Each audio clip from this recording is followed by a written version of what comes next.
Hello बच्चों, let's read this question. Question says which one of the following is incorrect. So incorrect statement आपको इन चारों में से find out करना है.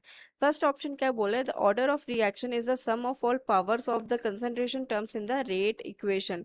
सो यहाँ पे एक ए ऑप्शन की कॉन्सेप्ट क्या यूज करेंगे? यहाँ पे जो रेट इक्वेशन होती है वो कैसे लिखते हैं किसी भी रिएक्शन के लिए. सपोज यहाँ पे मैंने रिएक्शन मानी A is reacting to B and forming a product C plus D. तो इसके लिए रेट इक्वेशन कैसे लिखेंगे? रेट कांस्टेंट ए की power something X and B की पावर समथिंग वाई, ऐसे लिखेंगे. स्टैकोमेट्रिक कोफिशिएंट ही आपका ए और बी का पावर हो ऐसा ज़रूरी नहीं है, ठीक है. तो इसलिए एक्स और वाई अज्यूम कर लिया. तो यहाँ पे जो ऑर्डर होता है वो क्या होता है? जो पावर होती है कंसंट्रेशन टर्म्स की ऑफ रिएक्टेंट, जो रेट लॉ इक्वेशन में, not according to the reaction, stoichiometric reaction के अकॉर्डिंग नहीं, जो रेट इक्वेशन में, जो रेट लॉ इक्वेशन में लिखी होती है उसके पावर के सम के इक्वल होती है, ठीक है. तो आपका जो यही की कॉन्सेप्ट है यहाँ पे, ये है की कॉन्सेप्ट. तो मतलब कि जो स्टेटमेंट ए हो गया है आपका, वो क्या है? ट्रू स्टेटमेंट है, which is correct statement, incorrect नहीं है. सो ए ऑप्शन आंसर नहीं होगा. Now let's see the B option. B option में क्या बोल रहा है? The order of reaction with respect to one reactant is ratio of change of logarithm of the rate of the reaction to the change in the logarithm of the concentration of a particular reactant, keeping the concentration of all other reactants constant. तो अगर यहाँ पे मैं इसी equation में, suppose इसको equation 1 मान लो. सो अगर मैं इक्वेशन 1 में taking log on both sides, log on both sides, क्या लिख सकते हैं? log r is equals to log k a की पावर x इंटू बी की पावर y, ये हो जाएगा.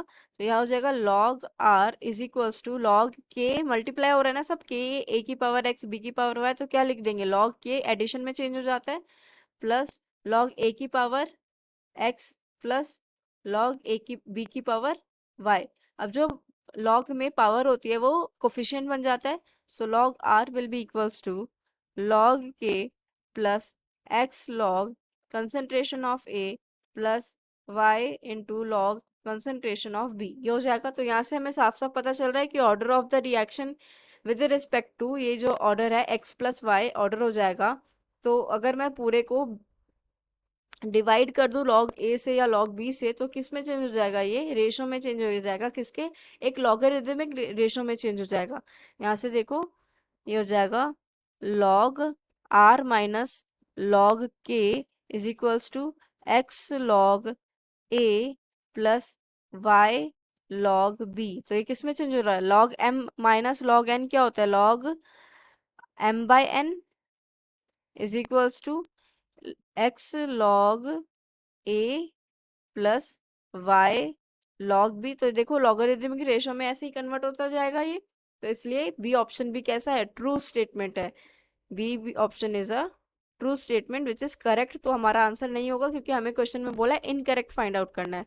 सी क्या बोल रहा है? Order of reactions can not be fractional. So ये आपका स्टेटमेंट बी जो है वो देखो, ऑर्डर ऑफ रिएक्शन जो होती है ना, order of reaction can be any number, can be any number. मतलब कि it can be negative, it can be positive, it can be zero, it can be anything, it can be fractional also. तो मतलब order of reaction fractional हो सकती है. और यहाँ पे बोल रहा है कैन नॉट बी फ्रैक्शनल. तो ये क्या करेक्ट स्टेटमेंट है? नहीं, ये कैसा हो गया? फॉल्स स्टेटमेंट हो गया. फॉल्स का मतलब इनकरेक्ट स्टेटमेंट हो गया. So option C is our answer. So यहाँ से हमारा ऑप्शन सी क्या हो जाएगा? हमारा आंसर. डी ऑप्शन क्या बोल रहा है? डी ऑप्शन बोल रहा है the order of reaction can be determined from stoichiometric equation of the reaction. The order of reaction can only be determined from the stoichiometric equation of the reaction. So D option भी कैसा हो जाएगा? False हो जाएगा. D option भी false है. क्यों?